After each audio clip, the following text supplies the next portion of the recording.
संपूर्ण कर्म प्रकृति के गुणों द्वारा होता है, लेकिन अहंकार से मोहित व्यक्ति मैं करता हूं ऐसा मान लेता है ना उद्धव जी। एक षड्यंत्र को अंजाम देने से पहले आपने ये नहीं सोचा कि सत्ता आती है और जाती है।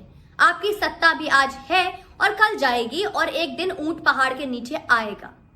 हमेशा से ऊं से ऊंट पढ़ते आ रहे हैं हमारे बच्चे, कहीं ऐसा ना हो कि ऊ से उद्धव पढ़ाने लग जाए, और ये छोटी सी चेतावनी आपके लिए काफी है। नमस्ते हिंदुस्तान, कैसे हैं आप लोग। तो आप सभी ने देख लिया होगा कि किस तरीके से सुप्रीम कोर्ट ने आज महाराष्ट्र सरकार को चेतावनी दी है और 2 हफ्ते का वक्त दिया है और मांगा है जवाब और सबूत कि किस बिना पे अर्नब गोस्वामी के नाम पर इतने सम्मन जारी किए गए हैं, किस बिना पे अर्नब गोस्वामी को रोका गया उनकी पत्रकारिता से। ये बीते 30 अक्टूबर की बात है दोस्तों, जब अर्नब गोस्वामी के पास महाराष्ट्र कैबिनेट से एक चिट्ठी आई थी जिसमें लिखा हुआ था ऐसे खरी खोटी शब्द, जिसे हम कहेंगे एक धमकी भरा पत्र आया था, जिसमें बोला गया था कि आप महाराष्ट्र के किसी भी व्यक्ति का, स्पेशली हमारे माननीय चीफ मिनिस्टर का, उनके पुत्र का नाम नहीं लेंगे सुशांत केस में, हमारे राज्य का नाम नहीं लेंगे, नहीं तो आपके चैनल के ऊपर कार्यवाही की जाएगी और इससे भी बुरा हश्र किया जाएगा जो अभी तक हुआ है। अर्नब इस चीज को लेकर सुप्रीम कोर्ट पहुंच गए और सुप्रीम कोर्ट को उन्होंने धमकी भरा चिट्ठी दिखाया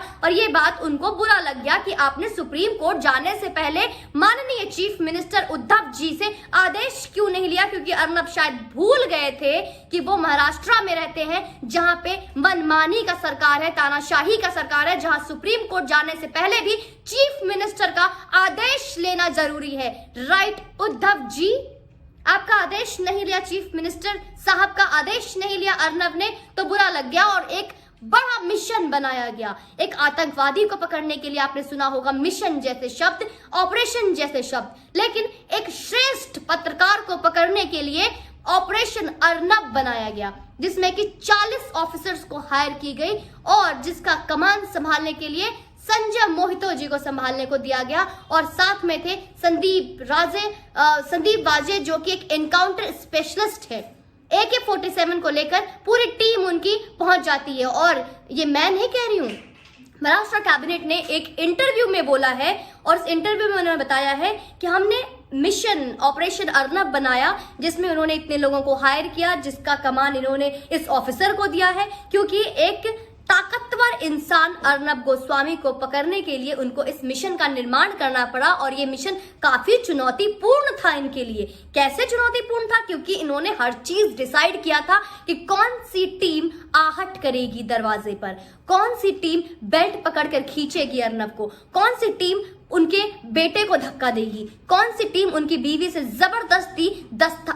जबरदस्ती हस्ताक्षर करवाएगी, कौन सी टीम अर्नब के साथ जबरदस्ती करेगी, कौन सी टीम उनकी फैमिली से बात करेगी। और इस तरीके से पूरी प्लानिंग की गई थी। और फिर इतना ही नहीं, कौन सी टीम उनके पूरी बिल्डिंग को घेरा गया था और घेरेगा, और उन्होंने बोला कि बहुत बहुत चुनौतीपूर्ण था ये वाला मिशन हमारे लिए, इसीलिए अर्नब बाहर जा न सके और किसी को कानो कान खबर ना हो सके, इसकी उन्होंने पूरी तैयारी की थी और इसीलिए उन्होंने सुबह 5 बजे ही उनके पूरी बिल्डिंग को घेर लिया था।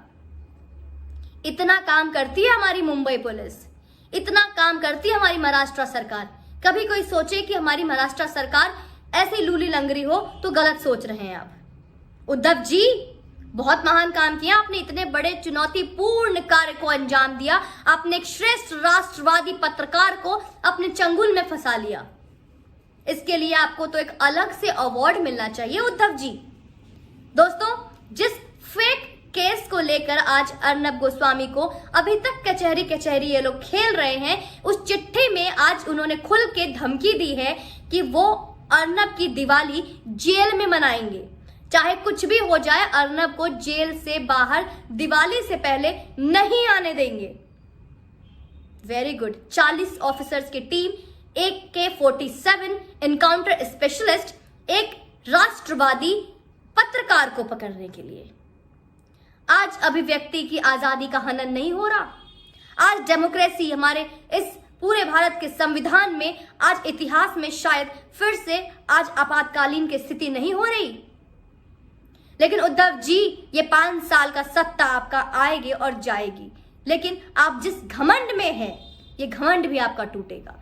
और जिसके लिए आपको बुरा लग रहा है, जिसको आप बचाने की कोशिश कर रहे हैं, किसके लिए डर रहे हैं आप, ये दुनिया जानती है और ये बच्चा भी जान रहा है। ये 2018 का जो एक क्लोज केस को आपने रीओपन किया है, लेकिन वहीं पे सुशांत दिशा साल्यान का जो केस ऑलरेडी करंट ऑनगोइंग है, पालघर साधुओं का जो केस ऑलरेडी ऑनगोइंग है, उस पे आपने कोई काम नहीं किया।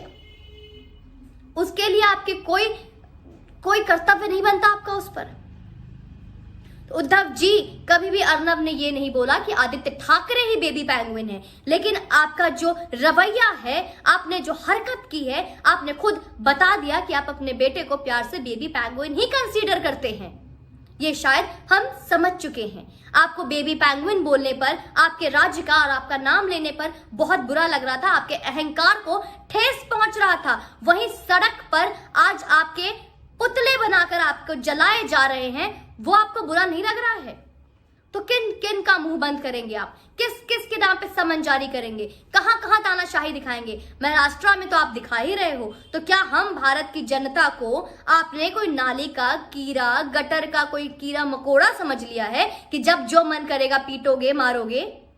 और कुछ हमारे बहरे गूंगे लोग हैं जिनको कि अभी भी सुनाई नहीं दे रहा, दिखाई नहीं दे रहा, वो इस तरीके से उन्होंने आंखों पे पट्टी बांध ली है। मैं उन गूंगों और बहरों को जगाने के लिए आई हूं। माफी चाहूंगी, मेरे जो शब्द हैं थोड़े कड़वे हैं, लेकिन मैं उन सबको आज निवेदन भी करूंगी और थोड़ा सा कड़वा शब्द भी बोलूंगी। अभी भी मान जाइए, अभी भी सुन लीजिए। और मैं आप लोगों से रिक्वेस्ट करूंगी जो अर्नब को चाहते हैं कि इस राष्ट्रहित में राष्ट्रवादी अर्नब गोस्वामी के साथ जो चीजें हो रही हैं वो हर कोई के साथ ना हो, कृपया करके आप इस चीज को समझ लीजिए कि क्या हो रहा है आपके आसपास, किस तरीके का षड्यंत्र रचा जा रहा है, किस तरीके की साजिश की जा रही है। एक पत्रकार के लिए 40 ऑफिसर्स की टीम हायर की जा रही है उस फर्जी केस के लिए, उस फर्जी औरत के कहने पर, जो औरत दुबई जैसे क्लब में और जो औरत का कहीं किसी और के साथ संबंध बनाया जाता है। 2019 मई में उनका फोटो शरद पवार के परिवार के साथ आता है। कहानी खुद समझ जाना चाहिए आपको। इतना भी डिफिकल्ट नहीं है, कठिन नहीं है, जटिल नहीं है।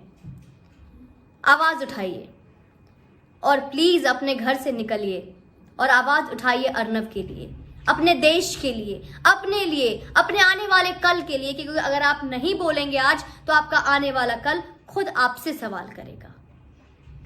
आज अर्नब गोस्वामी के साथ ऐसे षड्यंत्र किए जा रहे हैं। दोस्तों, इससे पहले भी हम बहुत ज्यादा गुलामी की जिंदगी जी चुके हैं, चाहे वो गुलामी परतंत्र देश के ब्रिटिशर्स ने किया हो, चाहे मुगल शासक ने किया हो, चाहे फिर उसके बाद कांग्रेसियों ने किया हो, या फिर आज हम एक शासन जो जी रहे हैं जिनको कि हम सोचते हैं कि शायद ये बोलेगी, लेकिन वो भी गूंगी होती जा रही है। इसलिए अपनी इंडिविजुअलिटी पे बिलीव कीजिए, खुद पे भरोसा रखिए और खुद के लिए लड़ना सीखिए। दोस्तों, अपने परिवार के लिए लड़िए, अपने देश के लिए लड़िए। प्लीज विचार कीजिएगा। जय हिंद दोस्तों।